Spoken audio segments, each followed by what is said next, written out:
आरजू जी, ये जो चीज है ना कि हमारे साथ हो सकते हैं तो किसी और के साथ नहीं हो सकते, ये माफ कीजिएगा अगर मैं बात, सॉरी मैं पहले ही बोल रहा हूँ आपसे, ये typical Pakistani way of looking at things है कि क्योंकि अगर हम चाइना के खेमे में चले गए तो हम अमेरिका से बातचीत नहीं करेंगे, अगर हम रूस के साथ बैठ गए तो फिर हम हम्म।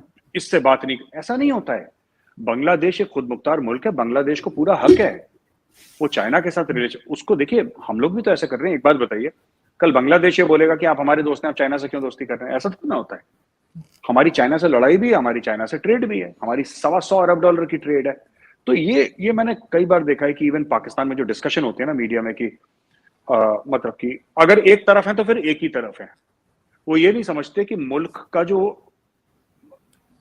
मुल्क की फॉरेन पॉलिसी है वो मुल्क का जो फायदा है, जो मफाद है, उसमें जाती है, उसको लेके चलती है। वो ऐसे नहीं कि हम चाइना, भारत भारत का सगा है,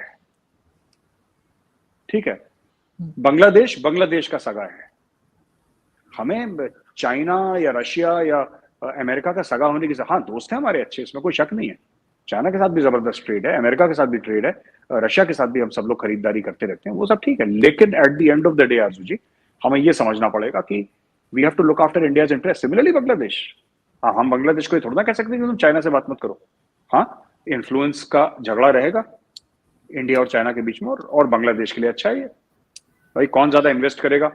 चाइना जाहिर सी बात है हमसे ज्यादा इन्वेस्ट कर सकता है क्योंकि हमसे ज्यादा पैसे हैं उसके पास। लेकिन कहीं ना कहीं बांग्लादेश, क्योंकि Bangladesh is a country of intelligent people, अकलमंद लोग हैं वहां पे, वो देख रहे हैं कि बहुत। ठीक है साहब, भारत 10 अरब डाल रहा है, चाइना 20 अरब डाल रहा है। एक एग्जाम्पल दे रहा हूं आपको। हम्म। लेकिन जो भारत के 10 अरब है वो क्या टर्म्स एंड कंडीशन है? भारत के 10 अरब आप दे सकते हैं वापस, चाइना के 20 अरब आप जिंदगी भर, आप 7 पुश्तें चली जाए, आप कभी वापस नहीं दे पाएंगे चाइना का पैसा। क्योंकि चाइना का पैसा वापस देने वाला है ही नहीं, चाइना देता ही नहीं उसको। जिसको चाइना को ये हल्का सा शक पड़ जाए ना कि पैसा वापस दे देगा, ये इसमें सलाहियत है, ये इसमें जिसको कहते हैं कि कैपेबिलिटी हमारा पैसा वापस करने की, हमारा लोन वापस करने की, चाइना उसको लोन नहीं देता। China does not want the money back, China को पैसा थोड़ा ना चाहिए वापस। देखिए, पाकिस्तान के चाइना से टर्म्स अच्छा होना ना होना वो पाकिस्तान की अपनी पॉलिसी है। हम लोग तो कोई नहीं होते आपको डिक्टेट करने वाले, ना आप हमसे डिक्टेशन लेंगे ना हम आपको डिक्टेट करेंगे, आप खुद मुख्तार मुल्क हैं। लेकिन भारत का यह मानना है और सारी दुनिया का यह मानना है कि ये मल्टीपोलर वर्ल्ड है। एक जमाने में अगर पाकिस्तान अमेरिका के साथ था, फिर पूरी तरीके से अमेरिका के साथ था, फिर बोला कि हम किसी और की तरफ देखेंगे भी नहीं। अब चाइना के साथ है, वो कह रहा है अमेरिका चोर है, अमेरिका ने इंपोर्टेड हुकूमत नामंजूर, और ये सब, चाहे वो ऑपोजिशन वाले हो चाहे कोई भी हो। मैं सिर्फ आपको ये कहना चाह रहा हूं कि किसी भी मुल्क को प्रॉब्लम कहां होती है पाकिस्तान को लेके, जब पाकिस्तान एक्सट्रीम व्यूज ले लेता है किसी भी चीज के। अगर पाकिस्तानी हुकूमत या पाकिस्तानी लोग ये बोले कि हमारी पहली वफादारी पाकिस्तान को है, चाइना को नहीं है, अमेरिका को नहीं है, रूस को नहीं है, इंडिया को नहीं, किसी को भी नहीं है, हमारी पहली वफादारी पाकिस्तान के साथ है, जो पाकिस्तानी बोलेंगे कि हमारी पहली वफादारी पाकिस्तान के साथ है, दुनिया में किसी को भी प्रॉब्लम नहीं होगी। प्रॉब्लम तब होती है जब पाकिस्तानी ये बोलते हैं कि हमारी पहली वफादारी पाकिस्तान के साथ नहीं, हमारी पहली वफादारी चाइना के साथ है। तो फिर बिल्कुल। इंडिया ये देखता है कि, तब इंडिया ये देखता है कि इधर भी चाइना इधर भी China, then you treat Pakistan like China. शक की नजर से देखो कि इनका क्या इंटेंट है।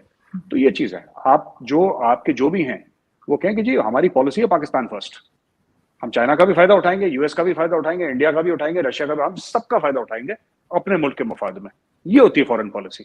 आप लोग कहते नहीं साहब अब चाइना से हमारी बस दोस्ती हो गई है, अब हम दुनिया भर को गालियां देंगे, दुनिया भर को धुतकारेंगे, दुनिया भर की तनकीद करेंगे क्योंकि हमें चाइना का सगा बनना है, और ये कह के हम चाइना की नजरों में और ऊपर उठ जाएंगे तो दुनिया से हम अपने आप को कट ऑफ कर लेंगे। तो मुझे लगता है ये गलत है। बिल्कुल, वैसे होना तो यही चाहिए कि आपकी सबसे बातचीत होनी चाहिए, सबसे दोस्ती होनी चाहिए, या कम से कम टर्म्स अच्छे होने चाहिए। लेकिन अगर हम बात अपने पाकिस्तान की और अभी रिसेंटली एक बड़ा इमरान खान का स्टेटमेंट चला था जिसमें उन्होंने कहा कि उनकी मर्जी के बगैर आर्मी चीफ नहीं आ सकता, क्योंकि अगर ऐसा हुआ तो वो बाकी दो पार्टीज जो है पीपल्स पार्टी और पीएमएलएन को सपोर्ट करेंगे, चोरों, उन्होंने वर्ड यूज किया कि चोरों का साथ देंगे। उस पर बड़ा रिएक्शन आया है फौज की तरफ से भी। आप क्या समझ रहे हैं कि आगे क्या होने जा रहा है, और इस तरह से करके, इस किस्म की बातें करके इमरान खान क्या साबित करना चाह रहे हैं? आरजू जी, सबसे पहले पाकिस्तान को ये सोचना ये पड़ेगा कि इतनी हिम्मत कहां से आ रही है इमरान खान। ये जो भीड़, ये जो 17 18 19 20 साल के बच्चे हैं जो ट्विटर ट्रेंड चला रहे हैं, ये हिम्मत वहां से नहीं आ रही, ये जीएचक्यू के अंदर से इसको हिम्मत आ रही है। कुछ ना कुछ कोर कमांडर्स हैं, कुछ ना कुछ सीनियर जनरल हैं जिसने इन्होंने इसके ऊपर कंधे पे हाथ रख रखा है कि बेटा हम तेरे साथ हैं। ये लाडला है, ये बिगड़ा हुआ लाडला है, और इसको फौज का सपोर्ट है, फौज के एक सेक्शन का सपोर्ट है। बाजवा साहब का ना हो, फौज के एक सेक्शन का सपोर्ट है। और जो उसने बात करी है, हम तो बड़े हैरानी की उससे देखते हैं कि ये किस तरीके की बातें करता है, अजीबोगरीब बातें करता है, जो कि ये जिसको हिंदी में एक वर्ड है बावला, आप लोग पता नहीं समझते कि ये बावला हो गया ये। हम भी कहते हैं, हम भी यही कहते हैं। हाँ, ये बावला हो गया बिल्कुल इमरान खान। इसको मैंने इसकी स्पीच सुनी, इमरान खान ने क्या बोला कि जरदारी और ये सब लोग आ जाएंगे, फिर अपने मनमर्जी का आर्मी चीफ लगाएंगे ये लोग, और इनको ये डर है कि अगर कोई तगड़ा आर्मी चीफ आ गया, कोई मोहिबुल वतन आर्मी चीफ आ गया, क्यों जनरल बाजवा मोहिबुल वतन नहीं है? जनरल बाजवा गद्दार है? या अशफाक परवेज क्या नहीं गद्दार था? या परवेज मुशर्रफ गद्दार था? या रहील शरीफ गद्दार था? कौन ये गद्दार किसको कह रहे हैं? ये सिर्फ ये चाहते हैं कि फैज हमीद आर्मी चीफ बन जाए और मैं प्रधानमंत्री बन जाऊं, बस इमरान खान का इतना एजेंडा है। He does not understand the functionings of an armed force, of an army. फौज चलती कैसे अंदर से? इमरान खान को ना आइडिया है, ना वो आइडिया लेना चाहता है। उसको लोगों ने भड़का दिया। अच्छा, एक और चीज ना, ये बात मैं पहले भी कह चुका हूं आपको, और ये रिपीट करता हूं, ये पाकिस्तान में प्रॉब्लम क्यों हो रही है? देखिए, ये प्रॉब्लम अगर सऊदी अरेबिया में है तो सऊदी अरेबिया संभाल सकता है उसको। ये यूएई में उनके पास तेल है, तो कितनी भी गड़बड़ करेंगे ना, पैसा इतना है उन लोगों के पास, अरबों के पास। या दुबई के पास अगर तेल भी ना हो तो दुबई के पास पैसा इतना है कि दुबई संभाल लेगा। आपके पास, आपका एटीट्यूड दुबई वाला है, लेकिन पैसे आपके पास पाकिस्तान वाले हैं। तो उसमें क्या, मैं आपको समझाता हूं क्यों। और मैं तनकीद नहीं कर रहा, मैं हंसी मजाक नहीं उड़ा रहा, मैं आपको सच बता रहा हूं। ये पूरी प्रॉब्लम आलम इस्लाम की है।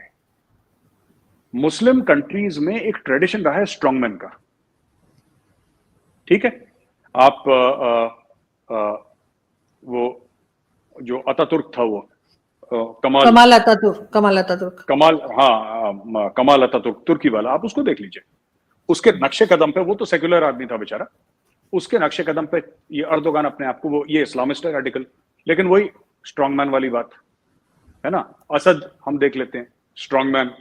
गद्दाफी देख लेते हैं, स्ट्रॉन्गमैन। सद्दाम हुसैन आप देख लीजिए, स्ट्रॉन्गमैन। तो even in case of Malaysia, आप अगर मलेशिया को भी देखें, स्ट्रॉन्गमैन। कैसे?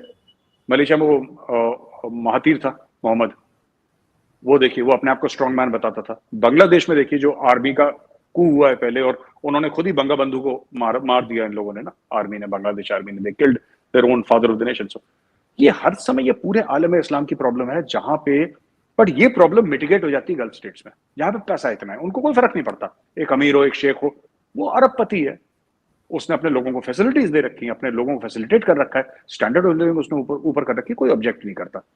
So you can't have the money of Pakistan and the attitude of Saudi Arabia, वो नहीं जमता भी, उसमें दिक्कत है ना। आप किसी भी कंट्री में देख लीजिए, मुस्लिम कंट्री में, ज्यादातर 99% मुस्लिम कंट्रीज में आपको प्रॉब्लम दिखेगी, 99%। क्या दिखेगी? स्ट्रॉन्गमैन की। और ये प्रॉब्लम नहीं है, कल्चर होता है अपना अपना। एक स्ट्रॉन्गमैन, एक आएगा मसीहा जो सब ठीक कर देगा, एक कोई शख्स आएगा जो सब ठीक कर देगा। इंस्टीट्यूशंस की कोई वैल्यू नहीं है, कोई औकात नहीं है। पाकिस्तान में भी यही हो रहा है, क्योंकि जो ये क्यों इमरान खान को बिलीव कर रहे हैं? इमरान खान ने कोई रोड मैप दिया अपना? आप बताइए, इमरान खान का कोई व्हाइट पेपर है जो इमरान खान ने लिखा है कि मैं इकोनॉमी ठीक कर दूंगा? बस ये सब चोर हैं, ये डकैत है, इंपोर्टेड हुकूमत, ये इसके तो जुमले मुझे भी रट गए इमरान खान के। इंपोर्टेड हुकूमत नामंजूर, ठीक है, और बाजवा हाय हाय, बाजवा गो बैक, ये सब तो मुझे भी याद है। The problem is this, that अगर पाकिस्तान की इकोनॉमी का बुरा हाल है, इमरान खान ने कोई पेपर नहीं लिखा। जो इमरान खान ने बोला है कि बच्चों, मैं कौम से खिताब कर रहा हूं, और मैं कौम को ये समझाऊंगा कि बच्चों, मैं इस तरीके से, देखो, इकोनॉमी ठीक करूंगा, इस तरीके से मुल्क को मैं बेहतरी की ओर ले। उसके पास प्लान कोई नहीं है। वो सिर्फ ये जो बेरोजगार बैठे ना 18-19 साल के बर्गर क्राउड, इनको उसने लगा रखा है काम में, वो थोड़े थोड़े पैसे दे देता है, वो लगे रहते हैं बेचारे 18-20 हजार रुपए में, 25-30 हजार रुपए में, उसने काम पे लगा रखा है इन लोगों को। दैट्स ऑल आरजू जी, और कुछ नहीं हो रहा पाकिस्तान में।